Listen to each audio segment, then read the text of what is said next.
Once again welcome to S S computer. आज के इस वीडियो लेक्चर में मैं आपको बताने जा रहा हूँ मॉनिटर के बारे में। तो मॉनिटर जो हैं, there are various kinds of monitor. Monitor की सीरीज में आपका टीएफटी, सीआरटी, एलसीडी, एलईडी और प्लाज्मा आता है। तो टीएफटी, सबसे पहले टीएफटी क्या है?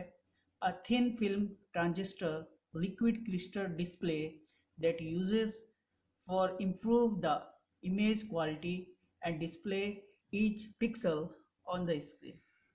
यह एक फिल्म, छोटी फिल्म ट्रांजिस्टर्स होता है, लिक्विड की क्रिस्टल डिस्प्ले का बना हुआ होता है, जो कि किसी भी इमेज क्वालिटी को इम्प्रूव करने का काम करता है।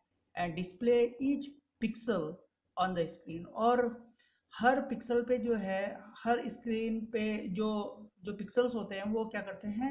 डिस्प्ले देने का काम करते हैं। Transistor allow the electrical current, और जो ट्रांजिस्टर्स होते हैं वो इलेक्ट्रिकल करंट को अलाउ करते हैं, that illuminate the display to be turn on and off at the faster rate, और जो कि किसी भी डिस्प्ले को इल्यूमिनेट करते हैं, दिखाने के लिए उसे टर्न ऑन और ऑफ करते समय बहुत ही फास्टर रेट पे करते हैं। CRT, it's called cathode rays tube. ये जो सीआरटी होती है, जैसे कि आपको पता ही है, सीआरटी मॉनिटर पहले काफ़ी बड़े बड़े आते थे, अब तो इनकी जगह एलसीडी या टीएफटी ने ले ली। तो ये भी कैथोड रेज के ट्यूब के बने हुए होते थे, और इनके अंदर vacuum tube use as a display screen in a computer monitor और टीवी। और इसके अंदर एक वैक्यूम ट्यूब होती थी किसी डिस्प्ले को दिखाने के लिए, लेकिन वो जो वैक्यूम ट्यूब जो लगी हुई होती थी, a tube is coated with the phosphorus, और जो ट्यूब होती थी उस पर एक फास्फोरस की कोटिंग लगी हुई होती थी, विच इमिटेड लाइट, और जिसके द्वारा कि आगे जो है वो डिस्प्ले आता था। जब उस पर लाइट जलती थी तो डिस्प्ले आगे की तरफ को थ्रो करता था। When stuck by the electrons in the pass CRT, और उसके बाद इनकी इसकी जगह और जब इसमें इलेक्ट्रॉन्स की चोट लगती थी, तो तब जाके इलेक्ट्रॉन्स जो प्रोवाइड होते थे और और उसके द्वारा आपके मॉनिटर पे डिस्प्ले होते थे। LCD, it's called liquid crystal display technology. इसको एक लिक्विड क्रिस्टल डिस्प्ले टेक्नोलॉजी के रूप में देखा गया है, और अ फ्लैट पैनल स्क्रीन, और जिसे कि एक फ्लैट पैनल स्क्रीन भी कहते हैं। It's connected to a computer, जो कि कंप्यूटर में हम कनेक्ट करते हैं एलसीडी को, और it's a standard display screen for desktop computer. और यह एक स्टैंडर्ड डिस्प्ले स्क्रीन के स्क्रीन है किसी भी डेस्कटॉप कंप्यूटर के लिए। Laptop have use LCD screen, और लैपटॉप पर एलसीडी स्क्रीन का यूज़ किया जाता है। जो लैपटॉप बने होते हैं उनमें जो मेन जो स्क्रीन होती है वो एलसीडी की होती है। LED, LED light emitted diode is a semiconductor light source, और जो एलईडी होती है उसमें जो डायोड होते हैं वो एक सेमीकंडक्टर लाइट सोर्स से इमिटेड होते हैं, जलते हैं light when current flow through it, और एक करंट फ्लो जब इसके माध्यम से आगे की तरफ को चलता है, तो तब इसमें पावर उत्पन्न होती है, और उसके बाद कोई भी लाइट है वो इमिट होती है। It's release energy in a form of photons, और जो ये फोटोन्स के द्वारा जो है किसी भी एनर्जी को रिलीज करने का काम करते हैं। It also suitable for room and computer as well as, और इसका यूज़ आजकल आप देख रहे होंगे कि एलईडी बल्बों में भी एलईडी बल्ब आ गए हैं, और ज़्यादातर घरों में इसका यूज हो रहा है, और कंप्यूटर में भी एलईडी स्क्रीन इसके लिए कंप्यूटर के लिए बहुत ही अच्छी मानी गई है। प्लाज्मा, प्लाज्मा, जैसे कि आपको पता है कि प्लाज्मा एक वैज्ञानिक शब्द है जिसमें नियॉन और जेनॉन जेनॉन गैस का यूज किया जाता है। जैसे कि ठोस, द्रव, गैस के अलावा ये इसकी चौथी अवस्था है। प्लाज्मा टीवी एक एचडी टीवी है जिसमें हजारों पिक्सल होते हैं। A plasma display is a computer video in which each pixels on the screen is illuminated by a tiny bits of plasma and charged gas। और ये जो हजारों पिक्सल होते हैं, ये हजारों पिक्सल जो है टीवी में एक फ्लोरोसेंट बल्ब लगा होता है। देखा होगा आपने कि एक फ्लोरोसेंट बल्ब जो है वो टीवी में लगा हुआ होता है। इसके डिस्प्ले में जो सेल्स होती हैं और उन जो सेल्सों के अंदर होती है उसके अंदर कोटिंग की जाती है। तो टीवी बनाते समय सेल्स में जो गैस भरी जाती है समवट लाइक अ टिनी नियॉन जो लाइट्स होती हैं, प्लाज्मा गिव अ बेटर जो गैस भरी जाती है। तो ये जो गैस है ये छोटी छोटी संख्या में इसमें नियॉन गैस इन सेल्स के अंदर भर देते हैं जो कि इलेक्ट्रिक चार्ज होते हैं। और इसके बाद जो है ये plasma give a better picture quality. और इसके बाद ये प्लाज्मा जो है आपको डिस्प्ले देता है। But it is expensive for watching और परचेजिंग। और ये जो है काफ़ी एक्सपेंसिव होते हैं खरीदने के लिए। It's consume less energy and available in a large size. और जब आप इसका यूज़ करते हैं तो ये बहुत कम एनर्जी को कंज्यूम करते हैं और लेकिन ये काफ़ी बड़ी संख्या में अवेलेबल होते हैं। टाइप्स ऑफ रैम, जैसे कि आपको पता है कि कंप्यूटर की रैम एक कंप्यूटर की टेम्परेरी मेमोरी है और इसे एक कंप्यूटर की प्राइमरी मेमोरी के रूप में भी माना गया है, प्राथमिक मेमोरी। जब तक आप कंप्यूटर चलाते हैं तब तक आपका जो डेटा होता है वो कंप्यूटर की स्क्रीन पे रहता है और जैसे ही लाइट चली जाती है तो स्क्रीन से आपका डाटा इरेज हो जाता है।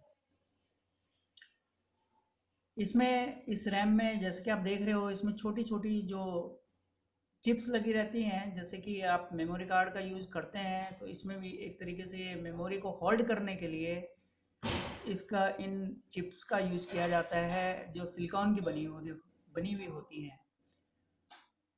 और ये एक तरीके से कंप्यूटर की टेम्पररी मेमोरी भी इसको कहते हैं। तो जो रैम होती हैं वो दो तरीके की होती हैं। एक एस रैम जिसे एक स्टैटिक रैम कहते हैं। RAM is called a random access memory. It's a temporary memory of your computer. But static RAM retain it contents as long as a power supply or doesn't have to be periodically refreshed as in a DRAM. It faster than the DRAM। DRAM से ये काफ़ी fast होती हैं लेकिन however it's expensive and in a large size, जो कि काफ़ी expensive मानी गई है और काफ़ी बड़े साइज में होती हैं। दूसरी होती है आपकी डी रैम, इसको डायनेमिक रैम कहते हैं।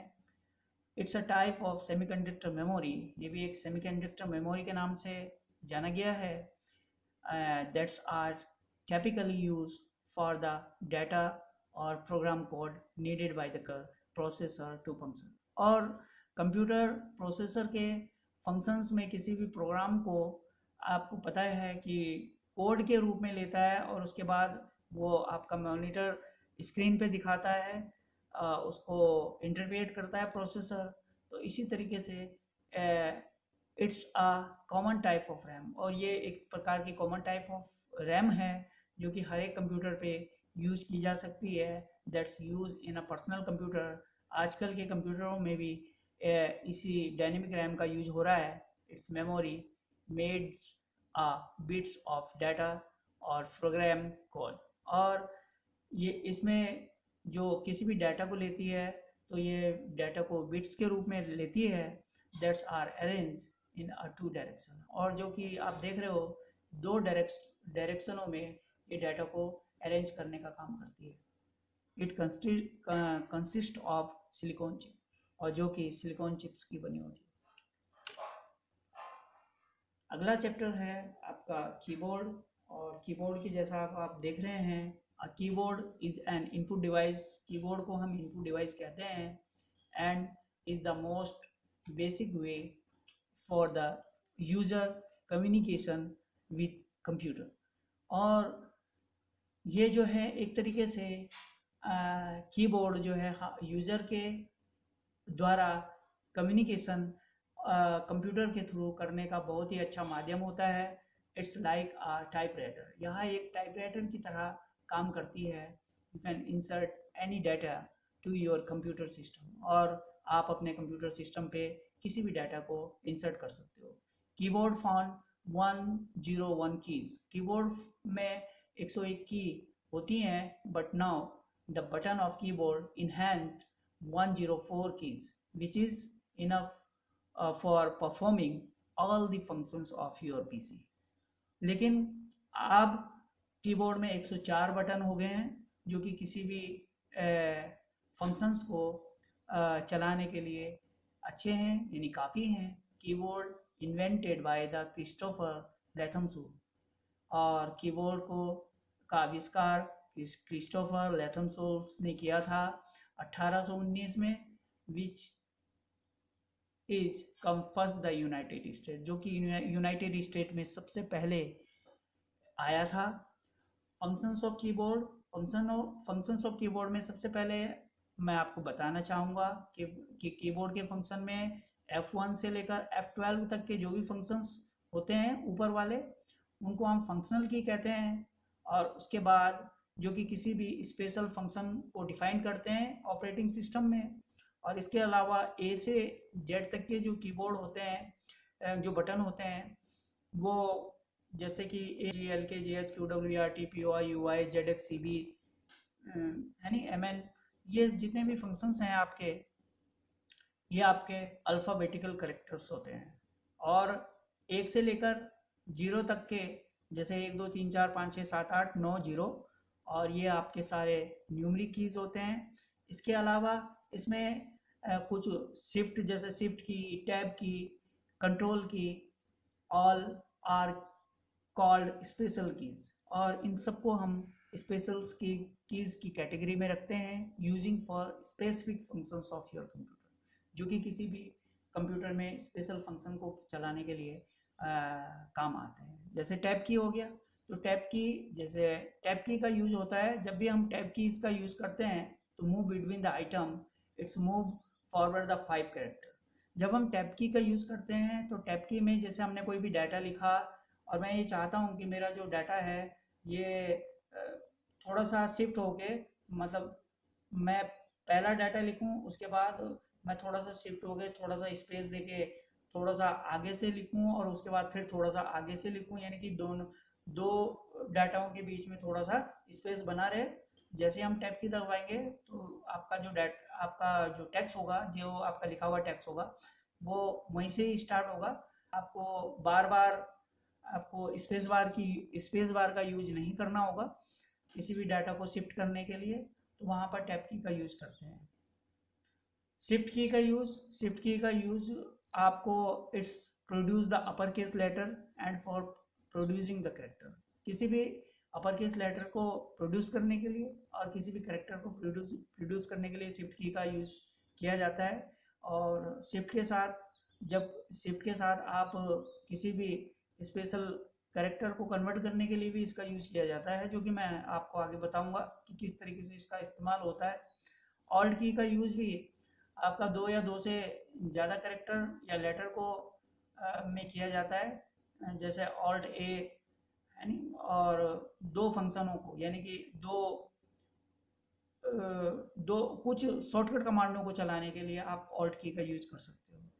इसी तरीके से कंट्रोल की भी, holding down the selecting item, किसी भी आइटम को होल्ड डाउन करने के लिए, also use for the many keyboard shortcut. और बहुत सारे जगह कीबोर्डों में ये भी इसका ये, या एक शॉर्टकट बनाने के लिए भी कीबोर्ड के थ्रू कोई भी शॉर्टकट आप इससे बना सकते हो कंट्रोल के थ्रू। जैसे कि कंट्रोल एस सेव करने के लिए, कंट्रोल ए सिलेक्ट करने के लिए, कंट्रोल सी कॉपी करने के लिए इसका इस्तेमाल आप कर सकते हो। स्क्रॉल लॉक स्क्रॉल लॉक का यूज़ किया जाता है, साइड में होता है कंप्यूटर के, और बिल्कुल आपका राइट हैंड साइड में बिल्कुल कोने में जाके आप होल्ड डाउन कर सकते हो, उसे मूव कर सकते हो कर्सर को। यानी एक, अगर आप एक पेज पे हो, कर्सर को नीचे करोगे और सबसे नीचे वाले बटन पे क्लिक करेंगे तो आप दूसरे पेज में भी जा सकते हो। यानी कि यहाँ एक मूवमेंट का काम करता है, लाइन बाय लाइन। उसके बाद नमलॉक का यूज़, जब भी आप नमलॉक का यूज़ करते हैं तो नमलॉक का यूज़ करते हैं आपका कंप्यूटर के दाईं तरफ। आपने देखा होगा कि 1 2 3 4 5 6 7 8 जो कैरेक्टर्स होते हैं, और उसके जस्ट ऊपर नमलॉक होता है। तो जब आप नमलॉक को ऑन करते हो तो ऑन करते ही आपकी एक लाइट ब्लिंक होती है, और वो लाइट आपको ये इंडिकेट करती है कि ग्रीन लाइट ब्लिंक होगी, और वो लाइट आपको ये इंडिकेट करती है कि आपका अब जो नंबर्स हैं वो रेडी हो गए कुछ भी चीज़ लिखने के लिए। और जैसे ही ये बंद हो जाता है तो इसके कीबोर्ड के जो 1 2 3 4 5 6 जो नंबर्स होते हैं वो चलेंगे नहीं, आपको प्रॉब्लम आएगी। इसके बाद कैप्स लॉक।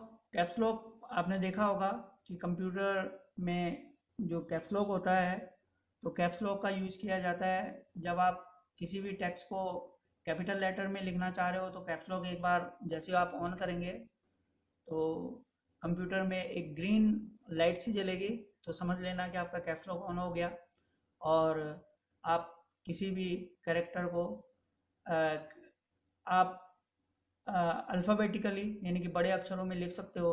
अगर आपको इसे छोटे अक्षर में लिखना है तो फिर आप कैप्स लॉक को ऑफ कर दीजिए, और आपका जो टेक्स्ट है वो छोटे अक्षरों में लिखने लग जाएगा। प्रिंट स्क्रीन का यूज़ किया जाता है किसी भी इमेज को कैप्चर करने के लिए। जब हम हमारे पास कोई इमेज है या इंटरनेट से कोई भी इमेज या कोई भी पेज हम कैप्चर करना चाहते हैं, तो प्रिंट स्क्रीन का यूज़ करके आप उस इमेज को कैप्चर कर सकते हो और अपने पास सेव कर सकते हो, और उसका सही यूटिलाइजेशन कर सकते हो, उसको अपने काम में ला सकते हो, या किसी भी प्रोजेक्ट वगैरह बनाने के लिए नेट से आप प्रिंट स्क्रीन का यूज़ करते हैं। तो आपको मेरा वीडियो कैसा लगा? अगर आपको मेरा वीडियो अच्छा लगा तो वीडियो को लाइक करें, शेयर करें, सब्सक्राइब करें, ताकि आने वाली वीडियो की नोटिफिकेशन आपको समय पर मिल जाए। धन्यवाद।